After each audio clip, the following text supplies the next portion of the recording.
नमस्कार साथियों। आज अपने होम डिस्ट्रिक्ट लखीमपुर भ्रमण पे आया हुआ हूँ, तो रास्ते में कुछ जिज्ञासा उठी जिसे आप सभी के समक्ष रखना चाह रहा हूँ। और वो जिज्ञासा इस बात की है कि कई बार हम अपने व्यक्तिगत जीवन में या अपने संबंधियों में या अन्य जगह देखते हैं कि लोग जो व्यथित होते हैं, पीड़ा में होते हैं, तो उसका जो दर्द छलकता है वो आँखों से छलकने लगता है। लेकिन वास्तव में क्या आँखों का दर्द होता है वो, या लोग कहते हैं कि ये बहुत दिल से रो रहा है, तो क्या दिल रो सकता है? कुछ इसी संबंध में मैंने कविता के माध्यम से अभिव्यक्त करने का प्रयास किया है। तो कौन रोता कौन है ये वास्तव में, और उससे कैसे बच सकते हैं या मुक्त हो सकते हैं? क्या वो सिर्फ नादानी मात्र होती है, या वास्तव में भी कोई रोता है, या सिर्फ एक कहानी होती है? आँख करो ना दिख जाता है, दिल का रोना कैसे जानोगे? आँख करो ना दिख जाता है, दिल का रोना कैसे जानोगे? आँख से बहते आंसू तो सब कुछ कह जाते हैं, दिल में बहता दर्द कैसे जानोगे? आँखें तो आँखें हैं, दिल तो दिल है, आंसू तो पानी है, फिर ये किसका रोना है, फिर ये किसका रोना है? जान सको तो जान लो प्यारे, कौन ये रोता है? वास्तव में आँखें तो एक पदार्थ के रूप में आँखें तो रो नहीं सकती हैं, और जो पानी निकलता आँखों से वो तो पानी होता है। तो पानी का और रोने से क्या औचित्य है? ऐसे ही जो दिल है, दिल भी एक पदार्थ के रूप में है, तो दिल भी कैसे रो सकता है? अभी आँखों को बाहर निकाल के रख दो, उनसे कहो रो, तो वो रो पाएंगी क्या? दिल को बाहर निकाल के रख दो, उससे कहो रो या हंसो, तो वो हंस पाएगा क्या? अब पानी बाहर रखा हुआ है तो उसको तो नहीं कहने लगते हो कि रो रहा है। हुँ? या आँखों से सिर्फ पानी ही क्यों निकलने लगता है? रक्त क्यों नहीं निकलने लगता है?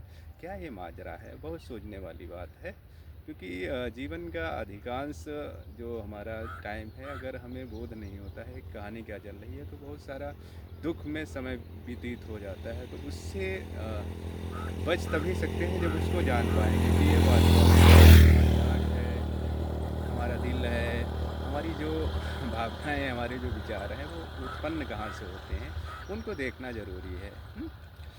आँखें तो आँखें होती हैं, दिल तो दिल ही होता है, आँसू तो पानी होता है, बाकी सब कहानी होती है। ये कहानी जिसने जानी, छूट गया उसका रोना, छूट गया उसका रोना। जिसने देखा इसको, जिसने देखा उसको, दिख गई सब नादानी हो, दिख गई सब नादानी हो।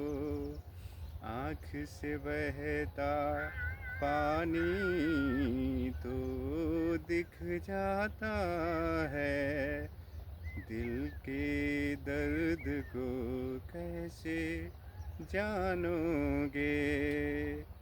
आँख का बहता पानी तो दिख जाता है, दिल में बहता दर्द को कैसे जानोगे?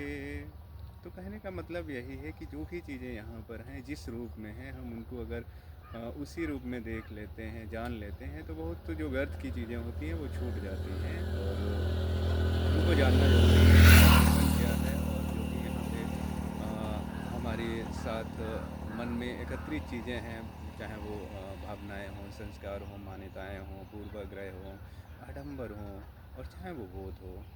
बोध का मतलब होता है जो भी संसार में चीज़ें दिख रही हैं उनको जानना, और जो अंतर मन में प्रतिपल चीज़ें चल रही हैं उनको जानना, अवलोकन करते रहना।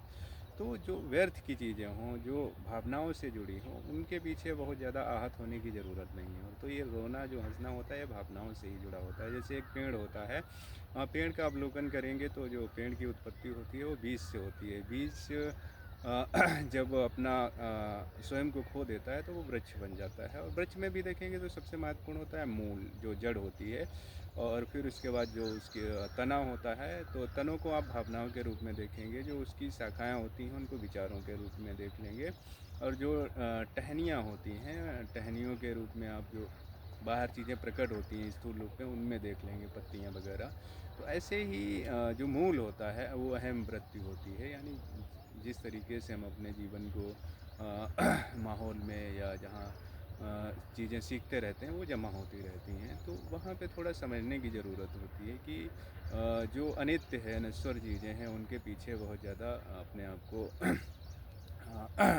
व्यर्थ में नहीं गंवाना है। जो सार्थक है, जो शाश्वत है, जो नित्य है, उसमें लगाना है। और उसका अभिप्राय यही है, जितनी व्यर्थता छूटती जाएगी, यानी जब बोध होता जाएगा तो व्यर्थता छूटती जाएगी, और फिर व्यर्थता से जुड़ी चीज़ें जो होंगी, दुख दर्द, वो भी मिटते जाएंगे। शरीर है अपनी जगह, प्रकृति है उसकी, तो वो अपने प्रवाह में बह रहा है, लेकिन हमें उस प्रवाह में बाधक नहीं बनना है, और ना उस प्रवाह के कारण व्यथित दुखी होना है। धन्यवाद, नमस्कार।